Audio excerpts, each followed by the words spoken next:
Troy 2004 is a good movie. It might not be a great movie in the vein of classic Hollywood epics it was unashamed to recreate the feel of, but I would bet good money that 90% of the fantasy RPG geeks and jocks out there have seen it as part of the Swords and Sandals starter pack that got you on the track to your classics major and swords and sorcery hobby. I like Troy. What does that have to do with my game mastering channel and D&D? Well, there's a lot that can be said about modern retelling of a classic myth. The Iliad, classic assigned reading, which most of us diligently read every verse of and definitely didn't just spark note through, is a staple of Western canon. It is a story of gods and wars, the triumphs of flaws and men, and one hot woman being the MacGuffin that causes all the problems for the mighty warriors and their cousins. It is a grand and tragic tale of action and drama that has been retold and adapted thousands of times, and we see elements of modern retelling in the way we play our TTRPGs like Dungeons and Dragons. Your character is Achilles. He is completely unbalanced to the hordes of enemies he is facing, but he should pay attention to the gods and a possible critical hit on his weak spot. Today, though, I want to talk about a different D&D. You may have already guessed from the thumbnail, it's these guys. Now, Dan and Dave are infamous for being the showrunners and primary writers on the HBO series Game of Thrones. A lot of what I'm about to say deals with what you might call a theory on Game of Thrones adaptation presented by several book loyalists on the ASOIAF, my goodness, that's a lot to say, ASIOF community, but one I was exposed to by The Dragon Demands. Credit where it is due, link in the description. Dragon Demands' theory goes that the reason why Game of Thrones floundered so spectacularly in its final seasons is because David Benioff is essentially a fraud who didn't know how to write for TV, and almost all of what made Game of Thrones good in the well-received initial seasons was because of George R.R. Martin's source material. Oh, and Dan is basically a sidekick who doesn't really do as much. Now, Mr. Benioff did have some writing credits to his name beforehand, including X-Men Origins Wolverine and Troy. I want to highlight some similarities I noticed between Game of Thrones and Troy. It should be noted that this is not an exhaustive review or analysis of Troy, but rather looking at the film through a very specific lens. That lens is the intersection between Game of Thrones and Troy. As I'm going through, the game masters out there might pick up on a few additional questions. What decisions would you make if you wanted to make a fun classics project and turn the Iliad into a D&D campaign?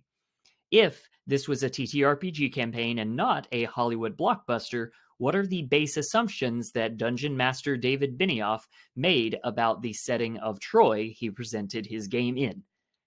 Is this all geeky enough for you yet? Well, let's begin. Commonality number 1. Sean Bean! Okay, let's dig deeper on that. David Benioff likes working with big-name actors. He likes writing in close-ups. You can see this reflected in his Game of Thrones post-episode interviews, and I think he got a taste for it here in Troy. And you know what? If I was writing Troy with this amazing cast, I would also probably put in a line that says, Brad Pitt smolders for a solid 20 seconds. It's not a bad thing on its face, but it's something to be aware of. Because in later seasons of Game of Thrones, D&D gave up on writing compelling dialogue in dimly lit rooms and just relied on his actors' faces to deliver something. Commonality number 2. There are no fantasy elements in Troy. The Iliad, if you'll remember from your Spark Notes, is filled with direct interference from the gods, with effects on weather, divine inspiration, and the twisting of mortal motivation, a la hardening of hearts, etc. So, removing all of that is a crucial production decision that goes beyond Benioff or any one producer. It would be like running a Dungeons and Dragons game and saying, by the way, there are no wizards in Magic, which I know people also do to good and bad effect. In Game of Thrones, there were a lot of fantasy elements missing in the earlier seasons. Sure, there are still ice zombies and dragons and the occasional spell, but it's all taken to their least amount of impact in screen time. Now, part of that has to do with budget, part of that has to do with production choices of how much magic mumbo jumbo the typical audience will tune in for, but I am going to posit that part of it is also Mr. Benioff being unskilled or just plain uninterested in dealing with these kinds of fantastical elements. Is this on its face a bad thing? Well, no. But by the time you get to something crucial in your story, like maybe your protagonist meeting his end by one flick to the heel, it doesn't make as much sense because you removed the fantastical explanation for why he had that trick heel in the first place. Commonality number 3. There are a lot of really good two people in a room scenes. I was in particular reminded of the Cersei and Bobby B scene, which was a spectacular scene and not found in George R. R. Martin's books. Compare that to some of the scenes between Hector and Helen, and I think Benioff does have a talent for honing in on these little interactions that deepen the audience's understanding of a relationship. See, stuff like that does give some credence to why he got the Game of Thrones job. Maybe he's not a total hack. Number 4, there's a lot in both adaptations that are pretty, I'm going to say horny, but not quite hot. Like, it's there, and yes, I do enjoy seeing lots of Orlando Bloom and Diane Kruger, but it's not quite spicy in a mature fashion. Someone in the Game of Thrones set once commented on a gratuitous nude scene, "You see, I'm here to speak for the 14-year-old boys in the audience." And while it hasn't been confirmed, there's a lot of suspicion for that being Benioff. Number 5. On that note, both adaptations have unnecessary scenes of SA. Briseis is caught in terrible circumstances, but it is made worse when King Adam. Oh my goodness. But it is made worse when King Agamemnon throws her to his wolves explicitly to be raped. Twice. And twice, our brave hero Achilles saves her before the deed is done. Now, you might say that these scenes are here to establish that Agamemnon is bad guy and Achilles is good guy, and you'd be right, except that we already know that Agamemnon is a bad guy. It is told to us in the text of the work and the subtext of Brian Cox's sneering scowls that tells us he is willing to let thousands die and a noble kingdom crumble, all to help his own legacy. That's evil. And yet, is he not merciful? Is he not capable of reasoning with those he has defeated and invite them as new allies so long as they bend the knee? He's evil, but probably more lawful evil than anything else. Well, that goes out the window with the completely uncomplicated, "and now we should rape the neutral good cleric." Similarly, Achilles is a very interesting character the way he is written by Benioff in classics and in Troy, because Achilles is also a bastard.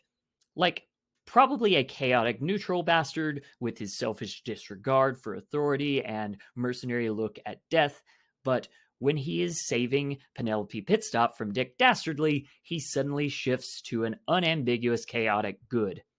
We see Jon Snow in Game of Thrones being made a less interesting character when he does this exact same beat in the infamous The Bells episode, and we see a case of an already perfectly evil villain being made even more mustache twirly with Ramsay Bolton and what he did to Sansa.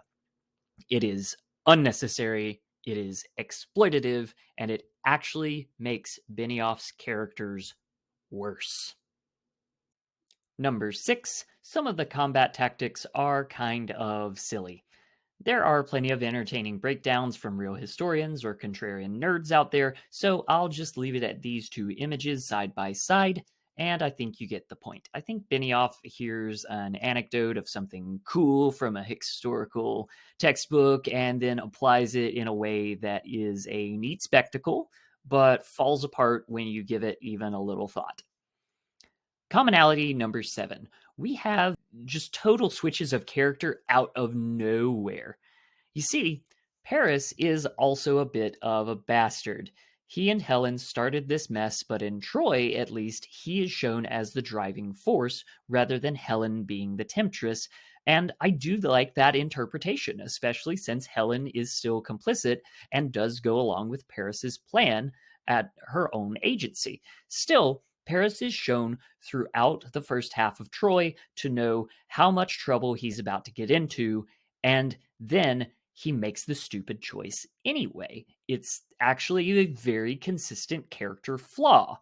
His duel with Brendan Gleeson's Menelaus shows how truly pathetic and in over his head he is, and for the second time, Paris escalates the conflict and pulls in a well meaning character into this pretty boy stupidity. And this is good stuff. However, in the second half of Troy, we suddenly see Paris giving wise counsel like, "Burn the horse, father, and take the sword of Troy, Aeneas," which, by the way, why did Benioff feel the need to include ancient sequel bait? Anyway, he finally puts an end to Achilles. Now, could all these things be good in the story? Yes. But it doesn't really work because we only started to show Paris practicing with a bow after the halfway mark and never saw any dialogue given to his change in mindset after all his dumb fuck ups. Sound like anybody we know? In the last season of Game of Thrones, we see several characters make these huge shifts in their fundamental personality traits and how they communicate with other characters, and only the breadcrumbs leading there are long looks into the camera that can convey different meanings to different viewers. Commonality number 8. These damn negotiations at the gates. Look, much has been said about the geography of King's Landing in the last season and how unnecessary it is to look like this desert, but I'm surprised I haven't seen the point bolded and highlighted that it looks just like the gate from Troy where they do negotiations. Why else have sand at the not shore side of King's Landing that has previously been shown to be all grassy or even forested?